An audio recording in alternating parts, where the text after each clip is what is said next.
being a good leader is you can say, hey, I am a good leader, but how do you know as you that you actually are a good leader? Oh, it's a really good question. Yeah. Yeah, it's a really good one. Yeah.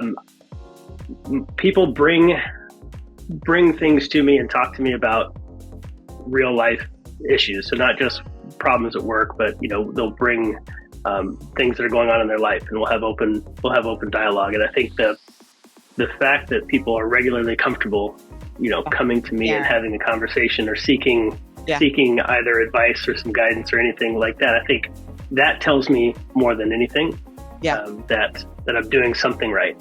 Yeah. Right. We all have bouts of imposter syndrome, and you question, is this the right way? Is this the best way? Going back to being a parent, like, I don't know. I'm doing the best I can, right? Like sometimes you don't always know. Like, oh man, probably should have done that differently. Yeah. But I think from the standpoint of my team, comes to me and is really willing to open and share who they are and ask me for kind of some guidance on things, I think tells me more than anything else. Yeah. I like that. It's getting a little bit more personal, right, as well, and making that connection. So even though we know business is business, you also need to have that people side. Right. Yeah, absolutely.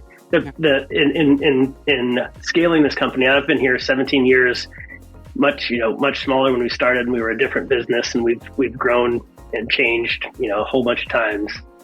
Trying to figure out the business side is one thing, and it's challenging, of course. The people has always been the hardest thing. Yeah. Right. So it's as you're scaling and growing a business, kind of from a startup into a larger company. Yeah, sure. Like I said, we're enjoyably engaged in the experience. What we do is hard and all that, and those kind of things. You get curveballs that you're expecting. It's the people and the personal life things that come at you where you go, oh man, I did not see that coming. Yeah. And it's a terrible time for this to be happening, but you still have to deal with it, right? So we are all people. Yeah. Ultimately, business is a collection of people, right? So you're going to have to deal with personal stuff. So it's got to be a really, really key part of how we lead. Yeah, and it is also to be ready, right, for that. Let's just call it also a disruption, right? Because everything can happen in the day-to-day, and that's never a good time. Let's just be honest. It's not like, no, that's right. Oh, let's get sick that day, or let's not have that container come in that day, right? Yeah. You can't plan it, but no. I like that you like having that personal touch. I think that's important, and I'm sure that's also a piece of the bigger like culture as well within CCOM, that you have that connection.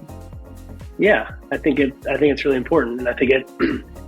Again, going back to our CEO fosters that. I think I foster that, and that is a key piece of who we are. Yeah. And just like we said before, don't be surprised when things get tough, right? Don't be surprised when life happens either. No, right? Let's not react and say, well, it's a terrible time for me that your dog died, or that your grandmother got sick, or whatever. Hey, that's not my problem. Like, no. Right? Life happens to people. Let's be real and handle it. Support it, and be there, right? Yeah. Because then, that's right. Then it's a two-way, right? So when you are supporting your employees, they will support you as well when something when you need to go that extra mile. So, but it's not all companies that has that view on it. So I think it's impressive. No, it's not. I think it's impressive. I've worked for some, Sen. I know. Yeah, right.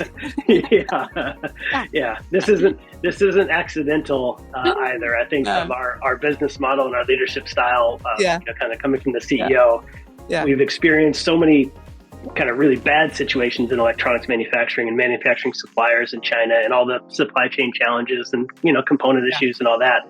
We've just kind of written them all down and said, just let's not do that to anybody, right? So part of our business model and our approach is going, we went through all this list of bad experiences. Let's just not do that. Yeah. Right. It makes it pretty easy. Yeah. On paper, but you gotta practice it. Yeah, you have to practice it, right? And that's also a leadership skill that you have to learn and have that to have it in you, right? To make sure that you are seeing maybe what is not said in that conversation, or if there's something not happening, or if that person is coming to you and opening up, right? There's a lot of, you have to sense the moment. Yes. And it's not everybody that has that capability or that skill. So good for you. Good for your company. Thank you. I like that. Thank you for joining us for another episode of Leadership in Manufacturing podcast. I love that you're listening. Please find us on YouTube and wherever you get your podcast, and be sure to subscribe and rate us. Also, follow our LinkedIn page and Instagram, and check out leadershipinmanufacturing.com for previous episodes, blog posts, and our newsletter. So let's continue this journey together to become better leaders in the electronics industry. Remember, stay curious, keep learning. See you next time.